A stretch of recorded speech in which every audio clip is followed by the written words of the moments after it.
Up to this point, you have focused on identities, endpoints, and servers. Now you move into the space that connects everything together, the network. Under the ISM, the network is not just a transport layer, it is a control surface that can either contain threats or allow them to spread rapidly. The ISM assumes a critical reality. Once an attacker gains access to a single system, their next objective is almost always movement. They move laterally to find more valuable systems, higher privileges, or sensitive data. Network security controls exist primarily to slow, detect, and limit that movement. This is why network segmentation is so central to the ISM. Segmentation means deliberately dividing networks into smaller controlled zones rather than allowing everything to communicate freely. When you segment networks properly, you reduce blast radius. A compromise in one area does not automatically become a compromise everywhere. Under the ISM, segmentation is driven by risk and criticality, not convenience. Systems that perform different functions or have different sensitivity levels should not share unrestricted network access. You segment to reflect trust boundaries, data sensitivity, and operational impact. You should understand that segmentation does not have to be complex to be effective. Even basic separation between user devices, server environments, and management systems significantly reduces risk. The ISM does not require perfection. It requires intentional design that reflects security priorities. Network protection also involves controlling traffic flows. This means explicitly defining what communication is allowed and blocking everything else by default. When network rules are permissive and undocumented, attackers benefit from ambiguity. When rules are restrictive and justified, abnormal behavior becomes obvious. Firewalls, gateways, and filtering mechanisms are tools that support this goal. But the ISM focuses on outcomes, not products.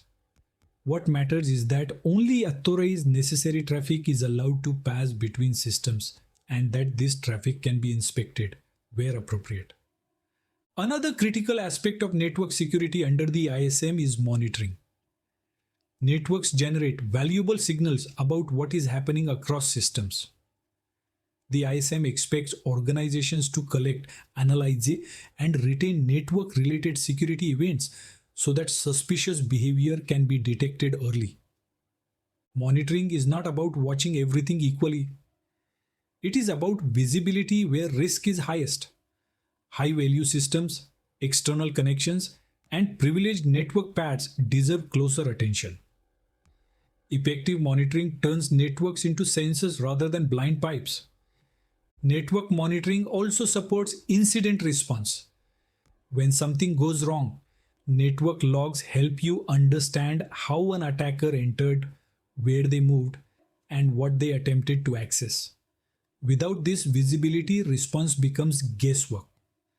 The ISM treats observability as a core security requirement, not an optional enhancement. Another important concept under the ISM is boundary protection. Government networks interact constantly with external systems, cloud services, partners, and the public internet. These boundaries represent areas of increased exposure. The ISM expects these interfaces to be deliberately controlled, monitored, and hardened. Boundary protection is not just about blocking traffic, it is about managing trust. External connections should be limited, authenticated, and monitored. Implicit trust in external systems creates systemic risk. The ISM requires explicit trust decisions backed by controls. Network security also supports defense in depth. Even if identity controls fail or a device is compromised, network restrictions can still prevent escalation. This layered approach recognizes that no single control is sufficient on its own. Security emerges from multiple overlapping safeguards. You should also understand that network controls support availability, not just confidentiality and integrity. Poorly designed networks can become single points of failure. The ISM expects networks supporting critical services to be resilient, monitored, and recoverable. Security controls must not undermine service continuity. As you mature in your understanding, you will notice that network security is deeply connected to governance. Segmentation decisions reflect risk appetite, monitoring reflects accountability, protection reflects trust boundaries. Networks make abstract risk decisions visible and enforceable. One of the most common mistakes organizations make is treating network security as a one time design activity. Under the ISM, networks are expected to evolve. New systems, new services, and new threats require ongoing review of segmentation, rules, and monitoring. Static networks become fragile networks. The key takeaway from this lecture is this: the network determines how far and how fast an incident can spread. Strong endpoint security may stop initial compromise. Strong network security limits impact when compromise inevitably occurs. The ISM relies on both. When you understand network security through this lens, you stop seeing it as plumbing and start seeing it as a strategic control. It is one of the most powerful ways the Australian government manages cyber risk across complex interconnected environments.